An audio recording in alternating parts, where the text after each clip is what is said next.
All right, Dr. Hunter, what is today's topic? Um, a couple of days ago, we did some things on bond polarity, and we promised that we would do some things taking various bonds and combining them together to look at molecules, and then subsequently figure out whether those molecules are polar or not. And as with a lot of chemistry, it builds and it builds and it builds on ideas that we have that have come before, and so it's really quite important that we get a handle on all the steps along the way. We can just kind of start to build and come fast and furious now. So I'm gonna build some molecules, show you some molecules, and we're gonna figure out whether those molecules are polar or not. Okay. All right. That's my plan anyway. Okay. So last time we looked at a few days ago, we looked at some individual bonds, and I'm going to start with some diatomic molecules because they only have one bond to start off with. So let's look at hydrogen chloride, right? That was the bond, one of the bonds that we started off with before. Well, we looked at it just as if it were a hydrogen bonded to a chlorine, but now we can think of it as the compound hydrogen chloride. And so to figure out whether or not the bond is polar and the molecule is polar, we go and we look at the table of electronegativities. And so here is the table of electronegativities. And as a reminder, hydrogen is 2.1 and chlorine is 3.0. Okay, so hydrogen is 2.1, chlorine is 3.0. And so that reminds us that chlorine wants to attract electrons more than hydrogen does. So these two electrons, while they're shared, are shared more in the chlorine's favor. And so this bond is slightly polar. It pulls those electrons towards the chlorine. We would say this end is slightly negative, this end is slightly positive. And we'd say the hydrogen-chlorine bond is a polar bond.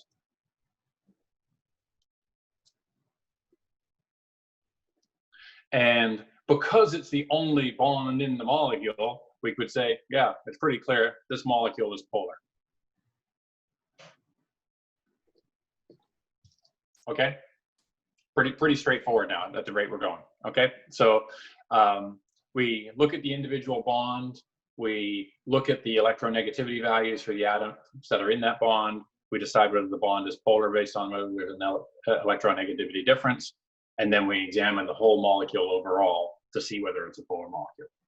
Pretty simple. Let's do oxygen to hydrogen. We're going to do it the exact same way, building towards water, H2O. So here is, let's go look at the table again just to remind ourselves what the electronegativity value is. Hydrogen 2.1, oxygen 3.5. So hydrogen 2.1, oxygen 3.5.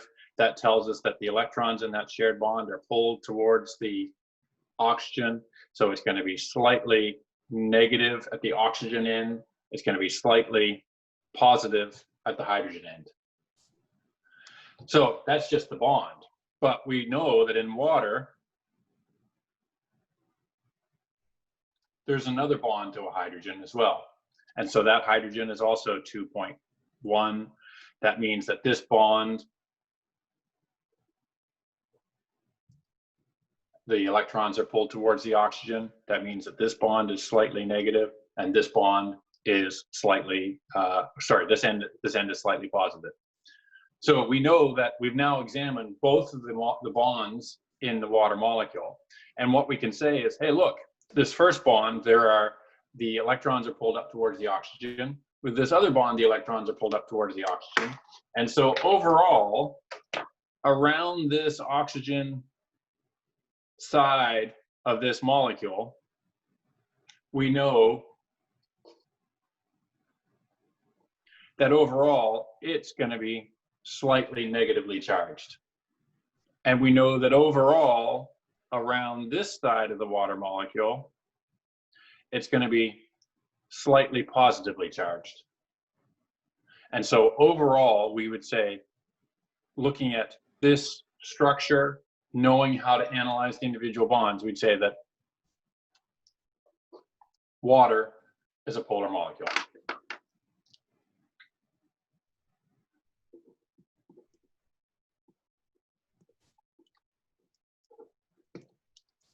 Okay? Okay, so Go ahead. so a polar molecule always has polar bonds in it, right? I don't know if anybody's ever asked me that question, but I think it probably has to, doesn't it? Yeah, I think otherwise it wouldn't. Yeah. Okay. I guess so. Yeah, I hadn't thought about it that way, but yeah, you better at least have some polarity in the bonds inside. Yep. The one of the things that I did very quickly that maybe if you're still struggling with molecular shape, then one of the things I did was I decided to draw my water molecule bent like that. Well, I brought my molecular model kit, my 2 carats and my thumbtacks, my toothpicks again. And it's worth remembering here that this shape for water comes from the tetrahedral arrangement of the electrons around the outside. So there are 2 lone pairs of electrons here and here and here and here. There are 2 lone pairs of electrons up here.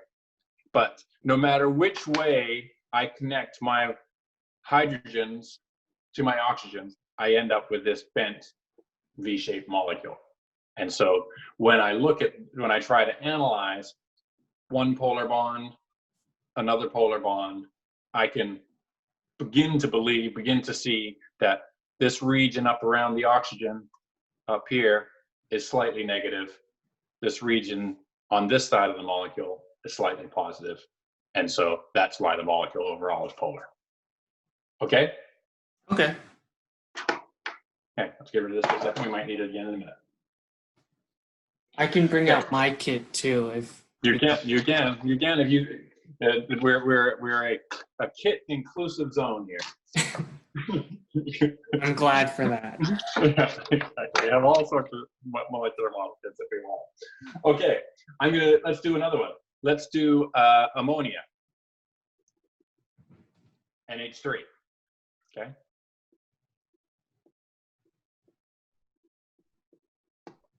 Okay. So one of the things that we've seen nitrogen often in the center, and we know that it has it's going to have an octet. We hopefully are starting to get to the point of feeling pretty comfortable knowing that that's a pretty legitimate Lewis structure for ammonia. And it's made up of 3 hydrogen-nitrogen bonds. Let's double check the electronegativity here again for these ones. Hydrogen 2.1, nitrogen 3.0. So 2.1, 3.0. This fits the Kevin Diaz rule of saying, hey, it's got a polar bond in there, so there's a chance it's a polar molecule. 2.1, 3.0, that tells us that the electrons are pulled towards the nitrogen. That means that this hydrogen end is slightly positive, and the nitrogen end is slightly negative. And likewise, 2.1, 2.1. Each one of these pairs of electrons, I could put the little plus sign on the end here if I want. These ones are all slightly positive down at the hydrogen end and slightly negative at the nitrogen end. So I can examine that molecule if I want to. I break out my molecular model kit. I just broke one of my toothpicks. And try to get it on here. There's my ammonia molecule. Orange nitrogen, orange hydrogens, made out of carrot, ironically. Maybe I should do orange wedges next time, so they'd probably be a little messier. So 3-dimensional shape says that if the electrons are drawn up towards my nitrogen, I can certainly have a region near the top here where my molecule is going to be slightly negatively charged, a region near the bottom where my molecule is going to be slightly positively charged. So overall, slightly negatively charged. Apparently, I really want to cross that one off. And region at the bottom is slightly positively charged. So polar bonds, and analyze the shape.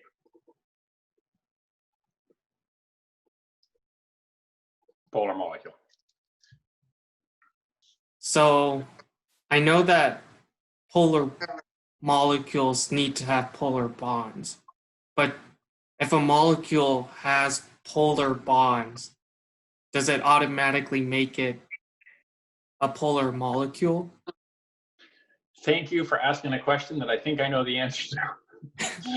Okay, let's do one more because we're basically right on track to that. This is so important. We're going to draw a line.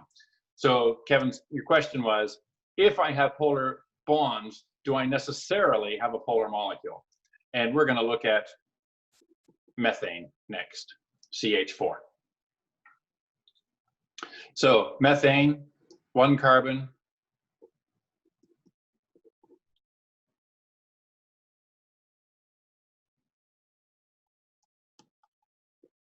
4 hydrogens.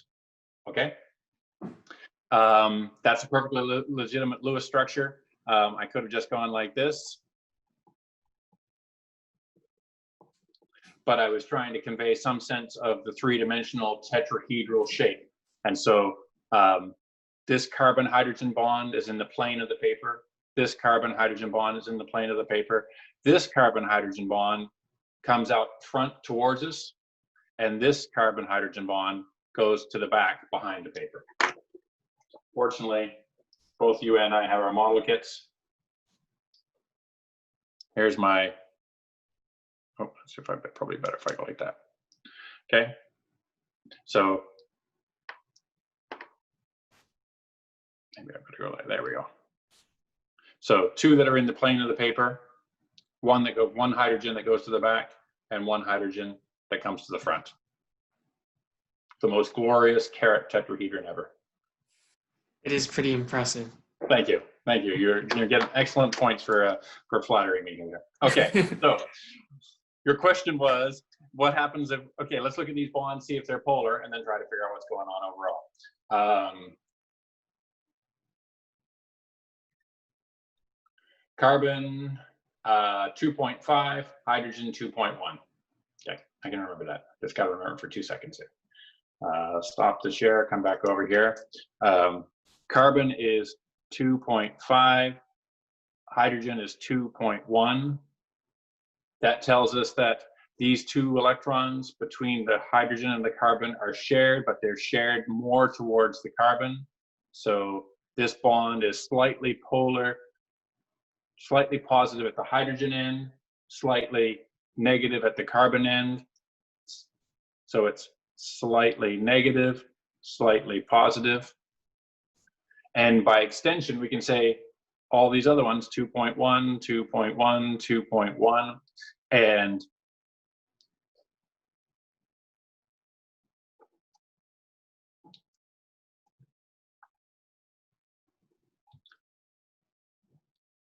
so each one of these bonds is a polar bond, so it has 4 polar bonds. But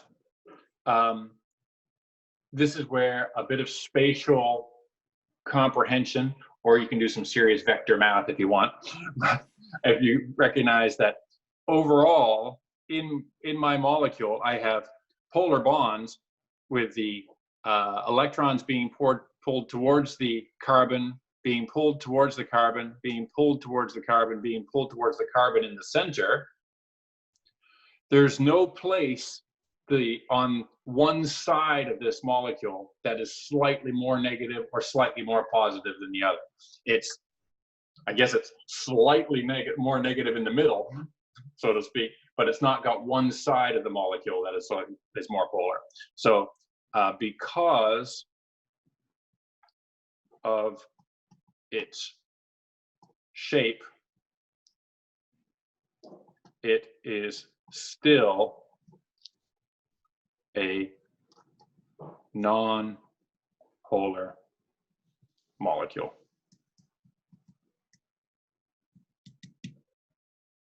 Okay? Okay. So so your question was, can I have polar bonds and still have a non-polar molecule? Right away, we were able to find one that fits exactly that case. So I just need to be aware of the 3D shape and try to conceptualize and visualize that some of those polar bonds kind of cancel each other out, right? They sure can. They sure can. Yeah. Let's do another one of those. So get rid of this. Okay, let's do carbon dioxide. Okay, carbon dioxide has a hold on, let me pin the video again here. Oh, sorry, this one. Carbon dioxide has a central carbon, double bonded to each one of those oxygens. 1, 2, 3, 4. 1, 2, 3, 4, 5, 6, 7, 8. Nice octet on the oxygen. Nice octet on the oxygen. Nice octet on the carbon. Perfectly legitimate structure. If I look at the table of electronegativities, I'll see that carbon is 2.5, oxygen is 3.5, oxygen is 3.5. That tells me, oh, inside this carbon-oxygen bond, those electrons are pulled towards the oxygen. Looking pretty promising for it being polar at this point. We've got a slightly negative end and a slightly positive end. Then when we consider this other bond over here, we've got the electrons pulled towards the oxygen. So we're going to have a slightly negative end and a slightly positive end. But as you can probably see from my Lewis structure already, this molecule is linear.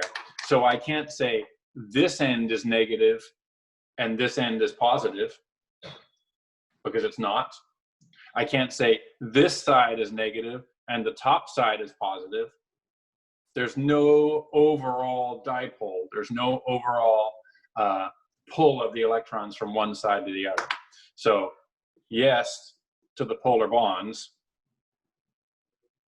check, but non-polar molecule.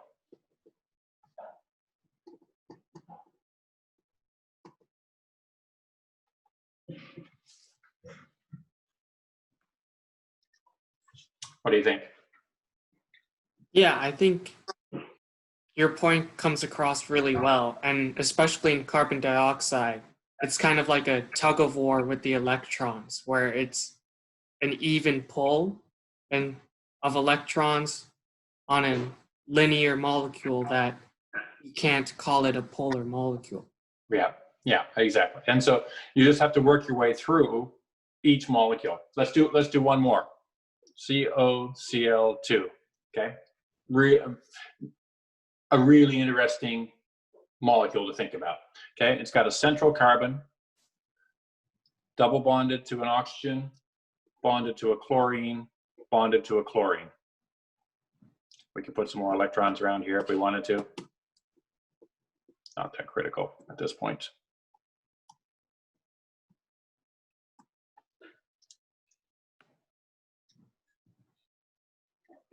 So COCl2, central carbon, double bonded to an oxygen, 2 chlorine separate over here. Oxygen, we saw is 3.5. Carbon is 2.5. That suggests to me that in this carbon-oxygen bond, the electrons are going to be pulled towards the oxygen. Fair enough? Yeah. So that means it's slightly positive at this end, slightly negative at this end. What about the carbon-chlorine bonds? Got to remind myself what chlorine is again. Believe it is 3.5? Yeah, no, chlorine is 3.0. Okay, so there we go. So 3.0. Okay, so that tells us that the chlorine has a higher electronegativity, and so the electrons are pulled towards the chlorine. The electrons are pulled towards the chlorine. Slightly negative, slightly negative. But the pull of the electrons in this direction versus the pull of the electrons in this direction is not going to be the same. And so, although we've got negative here, negative here, negative here, kind of all the way on the outside, the oxygen is going to have a different pull of on it than the chlorines will. And so overall, this molecule will be really slightly negatively charged in this direction and slightly positively charged in this direction. Not super polar, but just polar. Because these electronegativity differences are different from each other, we will have some area that is slightly more negatively charged and one area that's slightly more positively charged. So we're going to get a polar molecule out of the deal.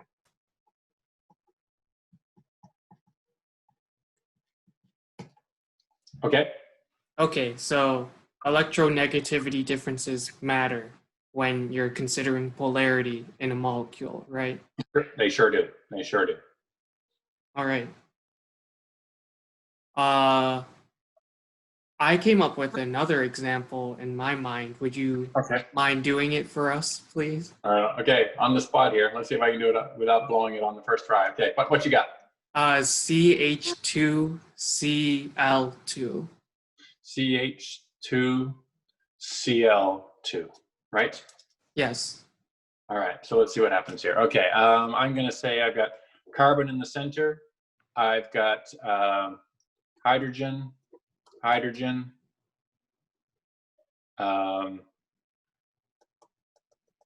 chlorine. Okay. Yep. I recall hydrogen is 2.1, carbon is 2.5, and what did we just have the chlorine at? 3.0. Fair enough? Yep. So I'm going to say carbon is going to draw these electrons in this direction. I'm going to say carbon is going to draw these electrons in this direction. So far, so good. Yep. I'm going to say chlorine draws the electrons in this direction, and chlorine draws the electrons in this direction. How am I doing? Looks great. So I would say that overall, the way that I've drawn this molecule, I've got lots of electrons drawn down here pointing towards my chlorines. And so I want to say that overall, this molecule is going to be slightly negatively charged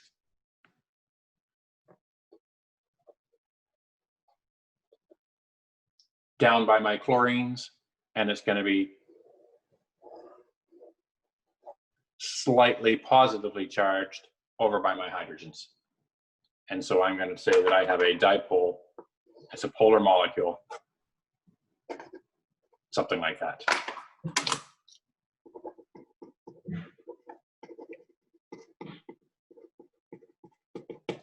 What do you think?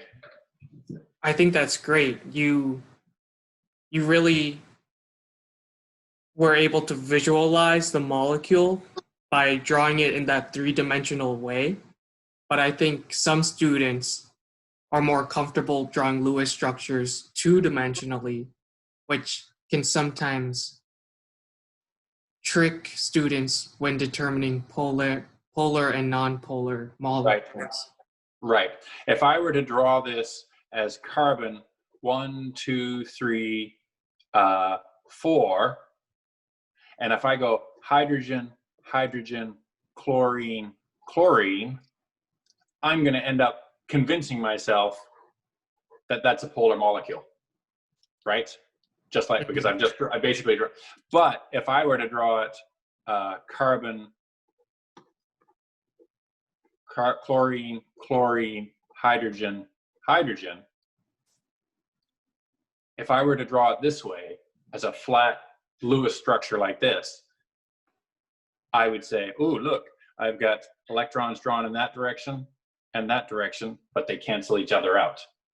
Electrons drawn in this direction and this direction, but they cancel each other out. So if I just draw it and think of it as a flat two-dimensional structure, we could fool ourselves into thinking that this is a non-polar molecule, when in fact it is actually a nice polar molecule. So if that was what your point was, that's really a great point to bring up, because it's tricky. So I'm going to cover this one up because I don't want people to focus on that one. I want you to focus on this one. What do you think? Is that what you were getting at there? Yeah. Yeah. Don't be fooled. You got to go from if you want to get this straight and you want to get it correct and you want to be able to use this, you have to move in your head from two-dimensional structures to three-dimensional structures. Go have some carrots. Okay. Yeah, sounds great. All right. Thanks. Thank you, Kevin. Thank you for helping me today. Yep, no problem, Dr. Hunter. Thank you for the discussion. Okay.